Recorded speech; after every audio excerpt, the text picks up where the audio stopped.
गाली दे दिया उसको, भगवा बोला, तेरे बाई तरह को अपने बार बोला। छत्तीसगढ़ में एग्जिट पोल के परिणाम आ चुके हैं और कल 8 बजे से मतगणना प्रारंभ हो जाएगी। तो मतगणना के बाद तो सभी लोग परिणाम को जान जाएंगे, पर हम उससे पहले रायगढ़ के 3 वरिष्ठ पत्रकारों से साथ चर्चा कर रहे हैं और देखते हैं कि वो उनका संभावित परिणाम क्या हो सकता है।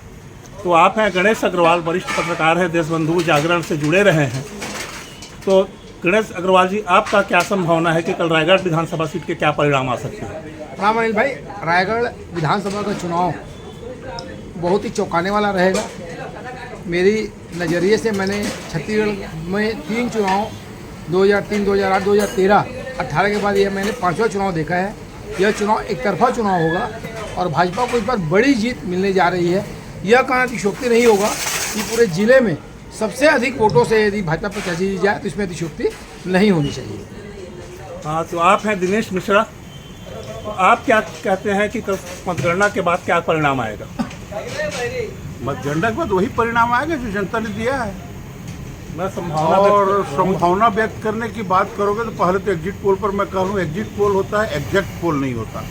एग्जिट पोल का मतलब ये होता है कि एक चावल को दबाकर पूरी भात बन जाने की प्रक्रिया को मान लिया जाता है।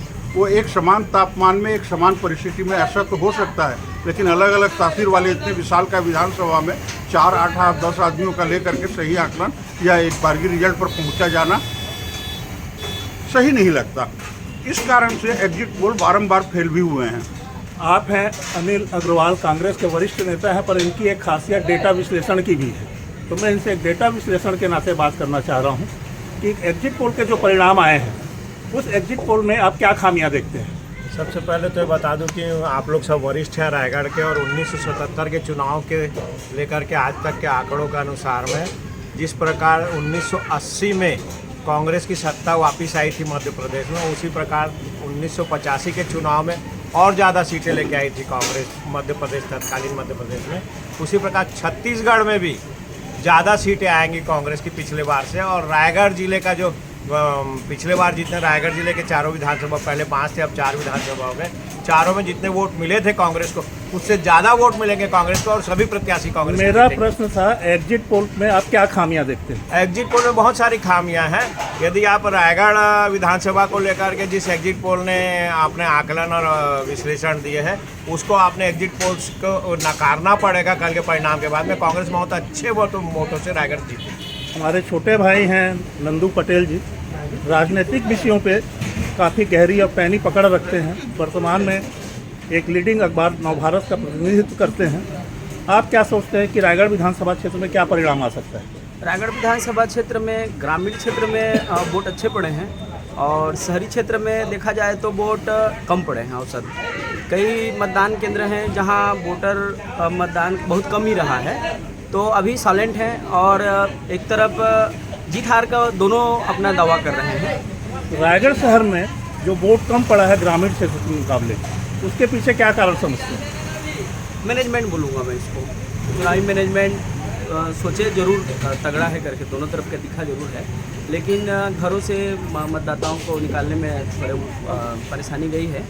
और यहाँ महिला एक्टिव होकर वोट दिए हैं, तो देखिए महिलाओं का रुझान किधर है, क्योंकि ये लोग शांत हैं। अभी मतदाता रायगढ़ में शांत हैं, तो ये कुछ भी हो सकता है। आपने 3 लोगों के विचार माने, सुने और समझे। अल्ले भाई दिनेश मिश्रा और बोलना चाह रहा है, लो और बोलो।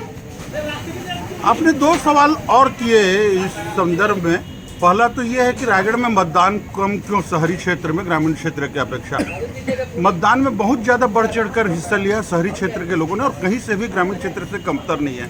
इससे पहले भी 22% कम मतदान हुआ है ग्रामीण क्षेत्र के मुकाबले शहर में, और इसको आप बोल रहे हो कि नहीं मतदान? हाँ, जो राजनीति की समझ रखते हैं वो जानते हैं कि प्रत्येक पार्षद यहाँ का 150-100 फर्जी मतदाता बना रखा है। यहाँ पे सीधा आरोप लगा रहे हैं पार्षदों को। 100% प्रत्येक यहाँ का जनाधार वाला पार्षद 100 से 150 फर्जी वोटर अपने पास रखता है। ये आरोप मेरा सीधा सीधा है।